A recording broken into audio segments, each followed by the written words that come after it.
Este viernes 30 de mayo se llevará a cabo el lanzamiento de un libro escrito por un zipaquireño en el Centro Cultural. Veamos la invitación que nos tiene Manuel Angarita. Sí, muchas gracias. Este libro es un trabajo de historia, el cual lo he sacado adelante con mucho esfuerzo y sacrificio, tanto desde el punto de vista de la investigación, porque es un libro 100% de historia, es decir, aquí no hay nada de narración. Todo está basado en fuentes de primera mano, es decir, el Archivo General de la Nación, y una fuente documental que aparece al final, donde me basé yo para investigar, consultar datos sobre la historia de Zipaquirá. El libro tiene un contenido básicamente en cronología del fin de la Revolución de los Comuneros, 1781, a 1824-1830, cuando empieza la República. Es decir, la transición de los dos siglos, 18 y 19, cuando aquí Zipaquirá, muy rica en la sal, como en la actualidad lo sabemos y lo hemos conocido, y muchos hemos escuchado y hemos tenido la opción de leer.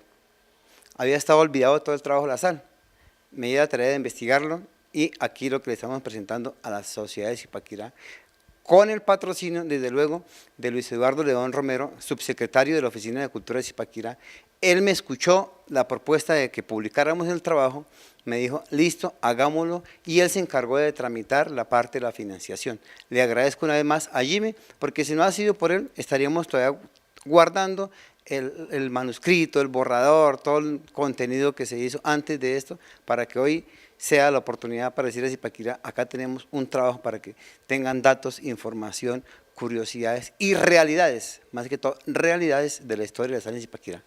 Bueno, en este libro podemos encontrar varias cosas sobre la mina de la sal y sobre la historia de Zipaquirá, pero en concreto, ¿qué vamos a encontrar? ¿Qué es esa historia escondida que en este libro se muestra? En este libro se muestra cómo fue el proceso que pasó de ser de propiedad de los aborígenes muiscas, a la situación de la época de la colonia que comenzó a administrar las salinas.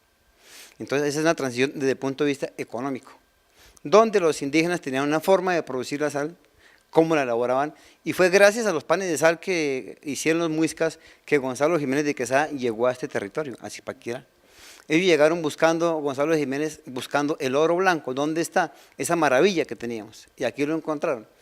Ya con el correr de los años, los españoles implementaron la elaboración de sal en hornos, comenzaron a construir hornos, vasijas de barro, la elaboración de sal se hacía a cielo abierto. En esta época no existía mina, la sal brotaba de la tierra.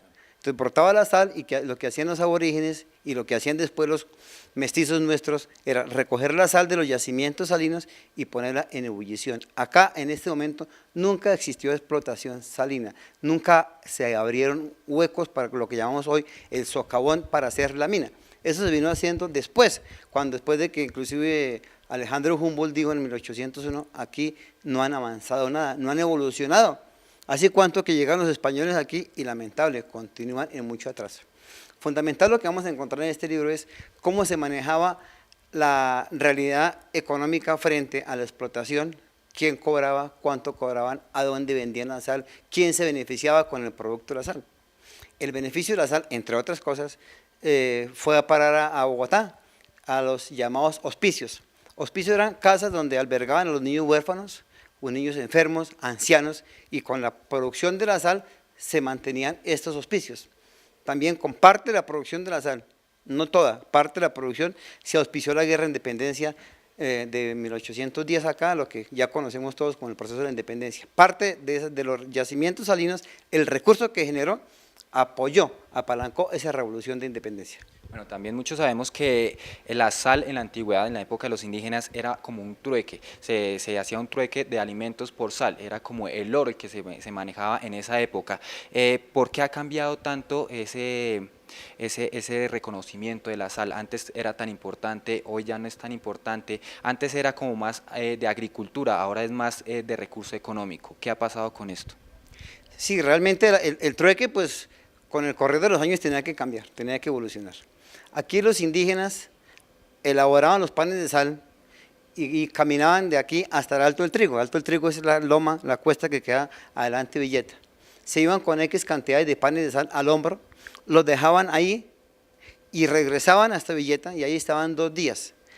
Al tercer día se devolvían y ya los panches les habían dejado oro y les habían dejado productos de tierra caliente. ellos no se veían los rostros. ¿Por qué? Para evitar conflicto. Eran muy bélicos con los panches. Y al igual con los quimbaya y otras tribus de aborígenes. Entonces el cambio era así, legal, responsable. Dejaban el pan de sal y los otros sabrían a manera de voluntad cuánto le dejaban a cambio. Es por eso que aquí encontraron los españoles oro. ¿De dónde venía el oro? Hombre, venía que se producía por la parte de Mariquita y de Antioquia y otras partes de los departamentos hacia el oriente, y llegaba aquí. ¿Por qué si aquí no había oro? El oro llegó porque se intercambió por la sal. Al igual que el oro se intercambió con productos de tierra fría, como los que vienen directamente de Boyacá, la agricultura que se hacía en Bogotá. Los aborígenes de acá, los que estaban en Zipaquirá, eran dedicados a elaborar la sal y la intercambiaban por el que sembraba, por el que hacía las telas, por el que producía los elementos de oro, como los pectorales, como los candongas, como las narigueras que usaban en algunos ritos de cuestión de adoración al sol.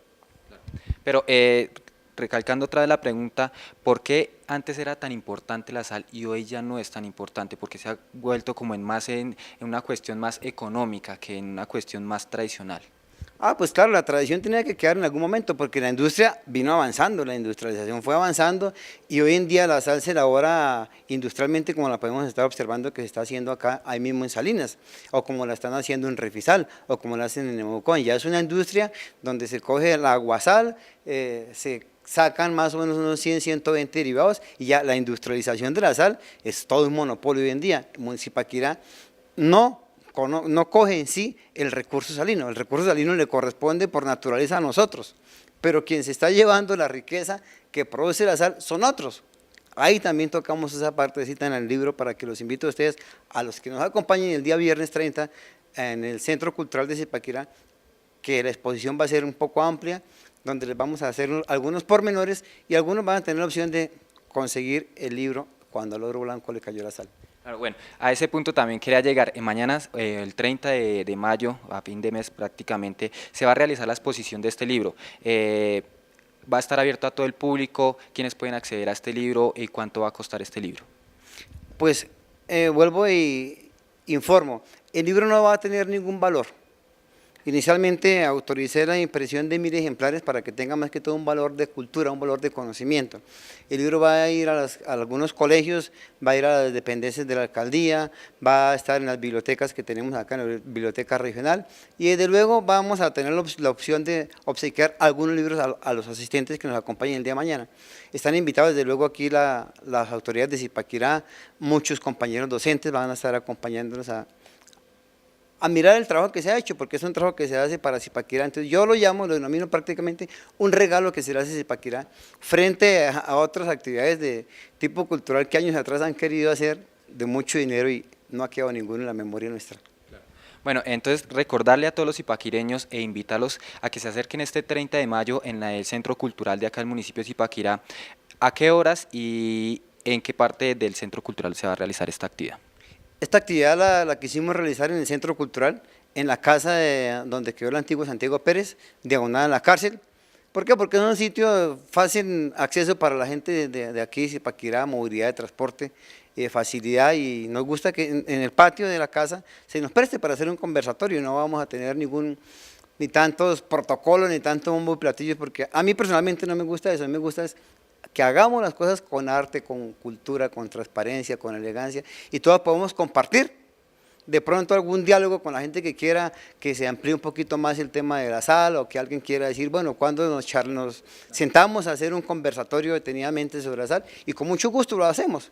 Por el momento el 30 es el lanzamiento del libro, aspiro que los que están mirando esta nota nos acompañen, y si no alcanzan a conseguir el libro, pues que tengan paciencia, que en algún momento buscaremos financiación para sacar otros 1000, otros 2000 ejemplares, porque es fundamental que Zipaquirá tenga, ojalá pudiera en cada casa de cada zipaquireño tener un ejemplar de estos, porque Zipaquirá tiene mucha historia, mucha cultura. Lamentablemente se han ido perdiendo con el transcurrir de los años. Zipaquirá, para muchos políticos, hablan de que Zipaquirá es una ciudad colonial, pero desafortunadamente en cada administración, a través de la Oficina de Planeación, a través del Consejo Municipal, han permitido que mucha parte de la arquitectura de Zipaquirá, la arquitectura colonial, se demuela. Y fácil, entonces en uno con el otro dicen, déjela caer, que cuando esté caída, ahí sí le damos licencia para que haga sus 3, 4 pisos. Y estamos cambiando toda la mentalidad de la colonia, época colonial de Zipaquirá, por darle paso a la transformación urbanística. Entonces, ojalá que con el correr de los próximos 10, 20 años nos quede algún elemento de la arquitectura colonial para poder decir a los nietos y a los hijos de los nietos, mire lo que alcanzamos a recuperar. Siempre que vamos a alguna ciudad diferente a Zipaquirá, nos admiramos. Uy, pero qué belleza. Uy, pero mire cómo tienen, pero... ¿y nosotros qué hemos hecho? Demoler, destruir. Todo el patrimonio arquitectónico, el patrimonio de tradición oral se está perdiendo.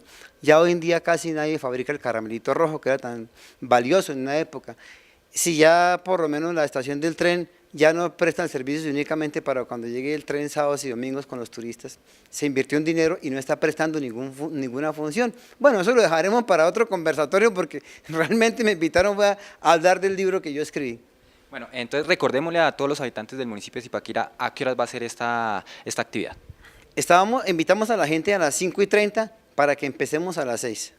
Personalmente yo le dije a Jimmy y a los compañeros que están en la actividad del protocolo, a mí me gusta ser puntual, porque la puntualidad es fundamental para que salgamos adelante. La puntualidad forma parte de la disciplina. Entonces, si llegamos todos a las 5:30, a las 6 empezaremos. Si llegaron 10, 20 personas, iniciaremos, porque el tiempo del vecino vale, el tiempo del prójimo vale, el tiempo del invitado vale y mi tiempo vale.